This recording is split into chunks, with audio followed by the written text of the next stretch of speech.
Assalamualaikum warahmatullahi wabarakatuh. Selamat malam semuanya. Perkenalkan, nama saya Sabrina Umayhati. Saya dari kelas 2E Malam Karawaci. Pada malam hari ini, izinkan saya untuk mempresentasikan mata kuliah Dasar Logika dan Algoritma. Sukses tidak hanya seseorang tidak selamanya bergantung kepada privilege, tapi bergantung pada alur logika yang sudah tertanam di dalam kepala seseorang. Orang yang terlahir kaya mudah membuat usaha baru tanpa kesulitan.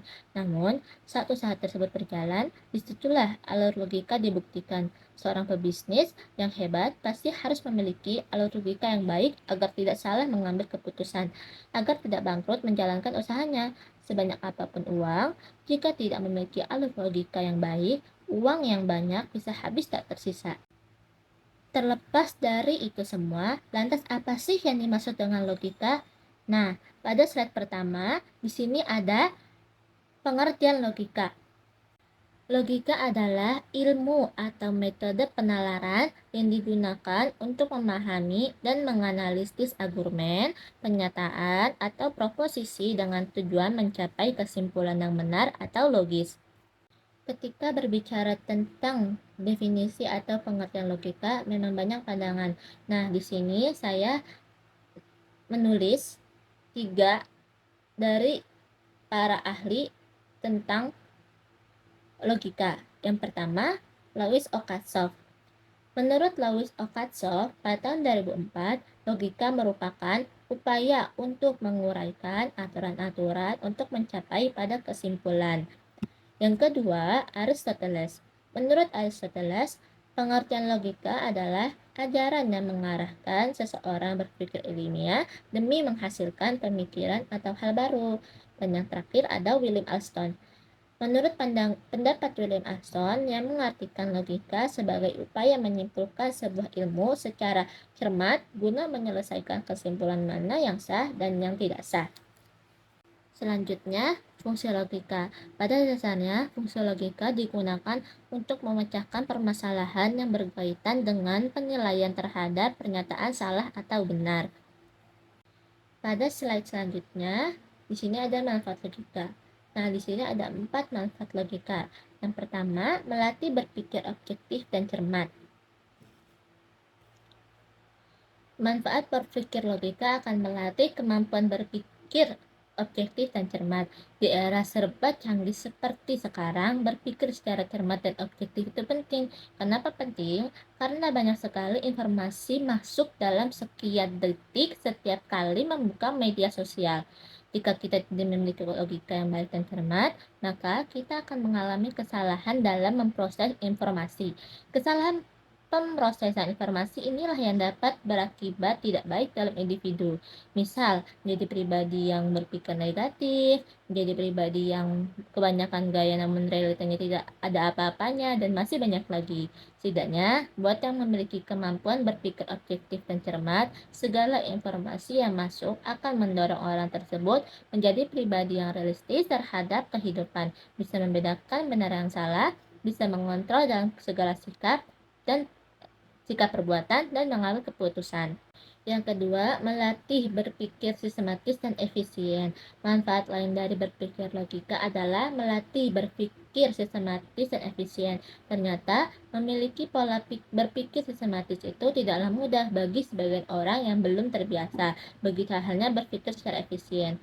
Orang yang sudah merasakan manfaat ini akan merasakan hidup lebih praktis, lebih sederhana, lebih satset-satset, dan banyak waktu luang yang bisa dimanfaatkan dengan hal-hal yang positif.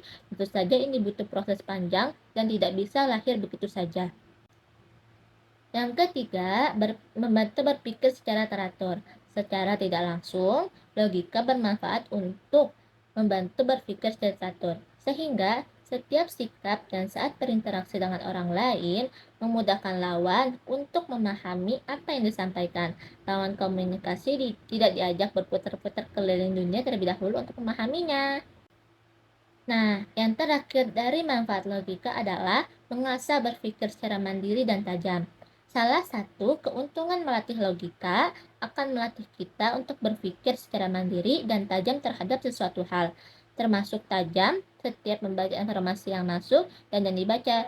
Di era teknologi seperti sekarang, sudah rahasia umum jika tidak semua informasi yang disajikan di dunia maya adalah kebenaran.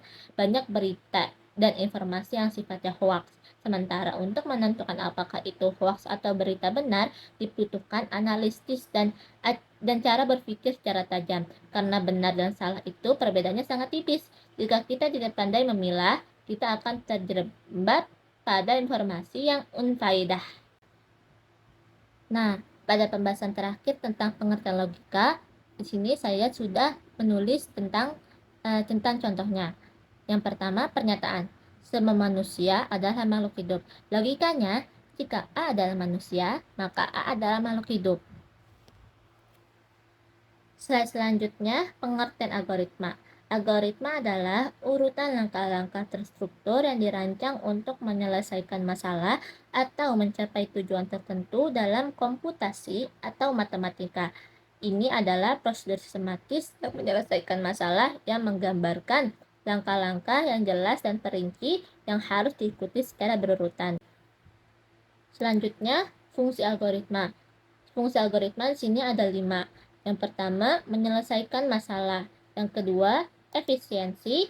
Yang ketiga, reproduksibilitas. Yang keempat, keandalan. Dan yang kelima, skalabilitas. Contoh algoritma. Misalnya, algoritma tentang penjumlahan. Yang pertama, mulai. Yang kedua, masukkan 2 bilangan. Bilangan pertama dan bilangan kedua.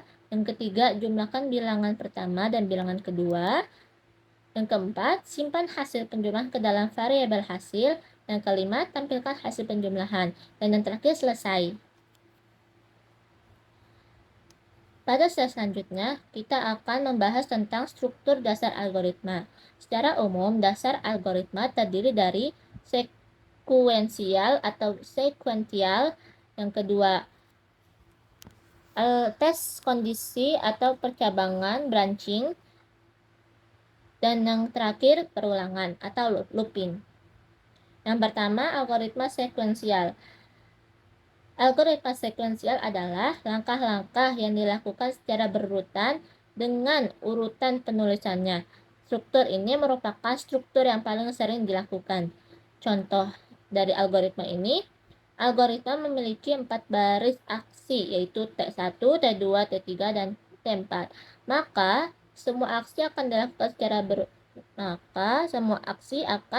secara berurutan mulai dari aksi T1 sampai T4. Yang kedua, algoritma percabangan atau branching. Dalam kehidupan sehari-hari, ada kalanya suatu kegiatan akan dilakukan dan tidak dilakukan, tergantung situasi tertentu. Begitupun dengan algoritma. Ada kalanya satu atau beberapa aksi akan dikerjakan dan tidak dikerjakan, tergantung situasi tertentu. Contohnya, jika X lebih besar dari 10, maka cetak X lebih besar dari 10. Jika tidak, cetak X tidak lebih dari 10. Yang ketiga, ada algoritma pengulangan looping. Sama halnya dengan manusia, algoritma juga mengenal kegiatan pengulangan, yakni melakukan satu atau beberapa kegiatan secara berulang-ulang. Namun berbeda dengan manusia, komputer tidak mengenal istilah lelah atau bosan dalam melakukan kegiatan yang sama secara berulang. Contoh, inisialisasi I dengan nilai awal. Selama kondisi I memenuhi syarat, maka lakukan sesuatu atau dan yang kedua, naikkan atau turunkan itu secara berulang-ulang sampai selesai. Selanjutnya ada contoh algoritma pada kehidupan sehari-hari. Saya mengambil contoh persiapan sebelum tidur. Yang pertama, persiapkan baju tidur. Kedua, masuk ke kamar mandi untuk mengganti baju dengan baju tidur. Yang ketiga, setelah ganti baju, sikatlah gigi dan cuci muka dengan sabun wajah. Setelah membersihkan badan, ini optional, ambillah wudhu agar tidur kita nyenyak. Setelah wudhu, keringkan wajah kita dengan handuk bersih. Yang keenam, pakailah skincare malam dan hand body sebelum tidur. Yang ketujuh, sebelum tidur kita dianjurkan untuk minum air terlebih dahulu. Yang kedelapan, setelah itu naik ke tempat tidur. Dan ini juga terserah. Ambillah buku untuk dibaca sebelum tidur sampai Anda mengantuk. Yang ke-10, jika Anda sudah merasa mengantuk, simpanlah buku di samping nakas tempat tidur. Dan terakhir setelah itu bacalah doa sebelum tidur. Pada slide terakhir presentasi ini yaitu contoh algoritma dalam kehidupan sehari-hari menggunakan pseudocode. Pseudocode itu tentang prosedur. Itu ada langkah-langkahnya. Yang pertama, apa aja langkah pertama, yang kedua prosesnya itu apa, yang ketiga terakhirnya itu apa. Nah, yang pertama ini dimasuk dengan inisialisasi. Inisialisasi itu ada persiapkan baju tidur yang ingin dipakai, masuk ke kamar mandi untuk mengganti baju dengan baju tidur. Setelah ganti baju, sikat gigi dan cuci wajah dengan sabun wajah. Yang keempat, setelah membersihkan badan, ambillah wudhu agar tidur kita nyenyak. Nah, proses persiapan sebelum tidur itu ada setelah wudhu keringkan wajah kita dengan handuk bersih. Itu pakai skincare dan hand body. Setelah itu minum air terlebih dahulu. Setelah minum kita naik ke tempat tidur dan membaca buku. Nah, yang terakhir itu output namanya. Output yang di sini tuh jika Anda merasa ngantuk, simpanlah buku di samping nakas tempat tidur. Dan terakhir setelah itu bacalah doa sebelum tidur. Nah, itu saja presentasi dari saya. Kurang lebihnya mohon maaf. Apabila ada salah kata, itu datangnya dari saya. Dan jika kata-kata itu benar, itu datangnya dari Allah Subhanahu wa taala. Cukup sekian. Wassalamualaikum warahmatullahi wabarakatuh. Audio Jungle.